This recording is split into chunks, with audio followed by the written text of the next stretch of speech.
نادر شاہ بڑا جرت مند بادشاہ تھا۔ کس کی مجال تھی جو اس کی زبان سے نکلے ہوئے ایک لفظ کو بھی ماننے یا عمل کرنے سے گریز کرے۔ عام دربار لگایا کرتا تھا جہاں مملکت کے ہر چھوٹے بڑے کو آنے کی عام اجازت تھی۔ خود مظلوم کی فریاد سنتا اور داد رسی کرتا۔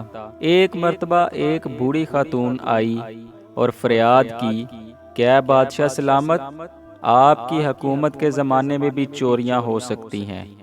مجھ غریب کو چوروں نے لوٹ لیا۔ میں ایک گٹھری میں اپنا سب کچھ باندھے سفر کر رہی تھی۔ راستہ سنسان تھا، نہ آدم نہ آدم زاد۔ چور آئے اور میری گٹھری مجھ سے چھین کر فرار ہو گئے۔ میری فریاد سن لیجئے اور انصاف کیجئے، وگرنہ قیامت کے دن آپ کا دامن پکڑ کر رب العزت کی بارگاہ میں فریاد کروں گی کہ بادشاہ نے مجھ سے انصاف نہیں کیا۔ بڑھیا کی فریاد سن کر بادشاہ کو جلال آ گیا۔ پوچھا، اے خاتون، کوئی گواہ ہے؟ بڑھیا نے جواب دیا کہ وہاں کون تھا جسے میں گواہ بنا کر پیش کروں؟ پھر بادشاہ نے پوچھا، وہاں کوئی اور چیز بھی تھی؟ بڑھیا نے کہا کہ ایک بڑا سا درخت وہاں تھا۔ یہ سن کر بادشاہ نے جلادوں کو حکم دیا کہ جاؤ اور اس درخت کو 100 کوڑے مارو اور بلند آواز سے کہو کہ اس بڑھیا کا مال واپس کرو۔ سارے درباری حیران تھے کہ یہ کیسا حکم ہے، بھلا درخت کہاں سے مال واپس کرے گا؟ لیکن نادر شاہی کا حکم تھا، کون دم مار سکتا تھا؟ جلادوں نے حکم شاہی کی تعمیل میں درخت کو کوڑے مارنے شروع کر دیے۔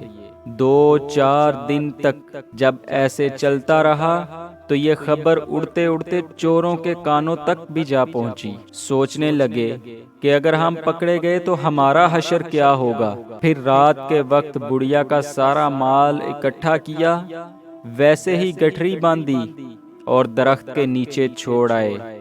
صبح جلادوں نے دیکھا کہ ایک گٹھری درخت کے نیچے رکھی ہوئی ہے۔ انہوں نے گٹھری اٹھائی اور بادشاہ کے حضور پیش کر دی۔ نادر شاہ نے بڑھیا کو طلب کیا اور کہا، اے خاتون، اپنا سامان دیکھ لو، کوئی چیز کم تو نہیں؟ بڑھیا نے سامان دیکھ کر کہا، حضور والا، آپ کا بے حد شکریہ، سارا سامان موجود ہے، کوئی چیز بھی کم نہیں، اللہ آپ کی عمر دراز کرے۔ نادر شاہ نے مسکرا کر کہا کہ نادر کو معلوم تھا کہ اس بڑھیا کا سامان ضرور ملے گا۔ دوستو، یہ واقعہ آج کے حکمرانوں کے لیے ایک لمحہ فکریہ ہے کہ ایسے حکمران جو عدل و انصاف سے کام لیتے اور اپنی رعایا پر مہربان ہوتے تو اللہ پاک ان کی غیبی مدد بھی فرمایا کرتا ہے۔ اللہ تعالیٰ سے دعا ہے کہ اللہ پاک ہمیں بھی عدل و انصاف کرنے والا بنائے۔